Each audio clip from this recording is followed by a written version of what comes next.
For me, you guys, you know me, is like I said last Sunday, I missed church again. So I'm giving honor to God, honestly, for just to have this thing come full circle again. Last year we were 15-4, 4-2 at UAB, and we lost that game. Come back this year with 15-4, 5-1 in conference, have the same game, but at our building. It doesn't usually happen like that. So for us to have this opportunity is truly a blessing. Jerry. Hey, I talked to Real Hard yesterday in Utah. He said the rim is being king. It seemed like you made an emphasis to attack the rim this game versus any other game. Why do you feel like you have an advantage of the rim this game? This is something that we've been trying to do more of. Been talking about it more in practice. I feel like we've been missing the roll guy on the pick and roll a lot, taking some what we would call bronze level shots instead of dumping it inside. And today we made a conscious effort to get the ball inside. So, and for the guards to get into the paint, and it worked in our favor. Okay, Jason. Jason, Leo, and Jonah. It was seemed like a pretty smart move to start Dane Danger today after a long time with him not starting. So, I mean, exactly what played out there was exactly what you envisioned when you made that decision, I would assume? Yeah, for sure. It's actually, I thought about it right before Ole Miss. I felt like we were getting off the rocky starts, and I talked to Musa about it, and Musa was okay.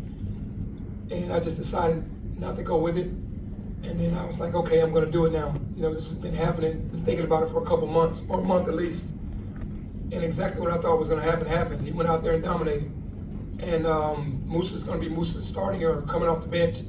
Had 9 points, 8 rebounds in 15 minutes. So that's what we need. Those guys are dominating that fashion. Was it as simple as what you said a second ago about just finding the pick and roll guy, like, or was Dane, doing something substantially different than what he'd been doing? Did he step his game up too, or like? He did step his game up, but the guards were more deliberate on getting him the ball, and he's such a great finisher around the rim. It gives him that advantage down there one-on-one, and we knew they were going to be in that 1-3-1. And every time he rolled, we looked for him. It was him against a guard, or him wide open. Coach, what exactly was the message besides winning the game for these guys? Because the preparation today was beyond what it's normally been in the past. And my second question is, kind of tell us about PJ Carter, the way he stepped up for you recently. Yeah, well, the preparation, you're right. This is a team that got picked over us, before the conference started, rightfully so, because they had so many returning players. And they should be undefeated before they came here because they had North Texas down like 20 points, and North Texas made a heck of a run and beat them there in North Texas, the first game of the year. So our preparation was they're the second fastest team in the country, and they're in the top 5 in offensive rebounds. Here's where we show separation amongst ourselves with the best in the league, and we did it.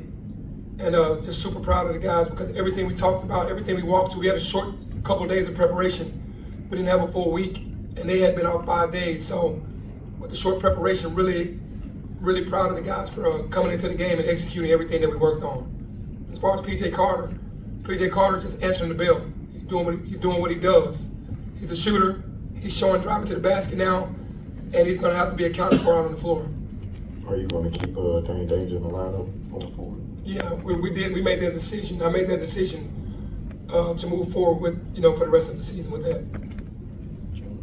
In the first half, only 3 turnovers, other than, or maybe it was just Dane coming in there that helped the offense. What was going so well with the offense in the first half and really in the whole game? Yeah, we definitely had a .5 mentality. That's something that I also talked about when we were going through our mental walkthrough, is getting rid of the ball. Most of our turnovers are coming from trying to do too much and getting 2 people on the ball and still trying to draw 2 people, get rid of the ball. It was more of a .5 mentality, and the guys bought into it, and it worked for us today. Coach, right, Dane in the paint looks like one of those traditional bigs with his footwork and just kind of getting around the rim with waves on the left and right hand. Yeah. You've been around the game for a long time. What big in your history of the game would you kind of compare him to? Man, that's college or NBA? Either one. How long have you been around the NBA game so long, the new NBA? Yeah, man. Trying to think of the bigs because, it's been so long since I've seen a traditional big because of the way that the game goes right now that I really can't think about guys that could use both hands like that and I'm sure they'll come to me after this, but he has a skill, so highly skilled around the rim to be able to use both hands, but I'm blank right now thinking about a big that had that skill set. Clay.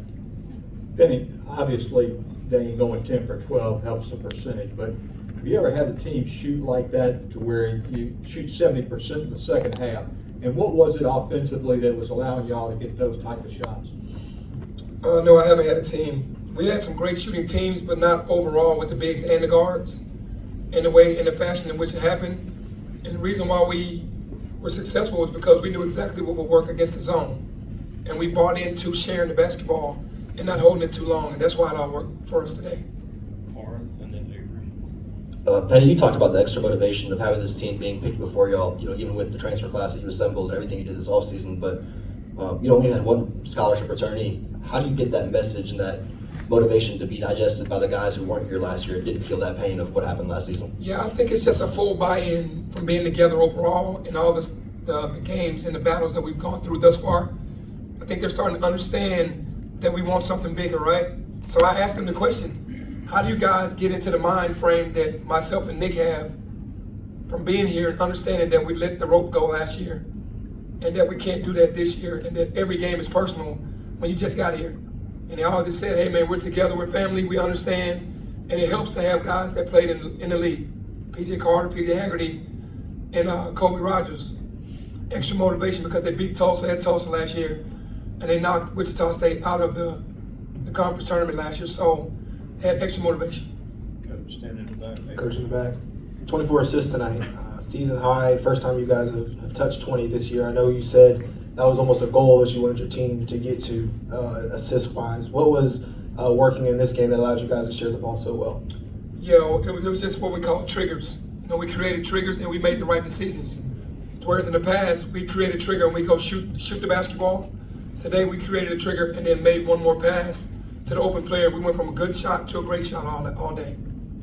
Tim. You've touched on it a little bit, but taking advantage of the mismatch, was that something that was just like blatantly obvious on the film and you knew was going to be there every time, or was it something you were hoping was going to be there and you'd just be able to keep going to it? No, when you understand your league, you understand teams, you know what they're going to do, and you have to seize the moment and take advantage of those opportunities.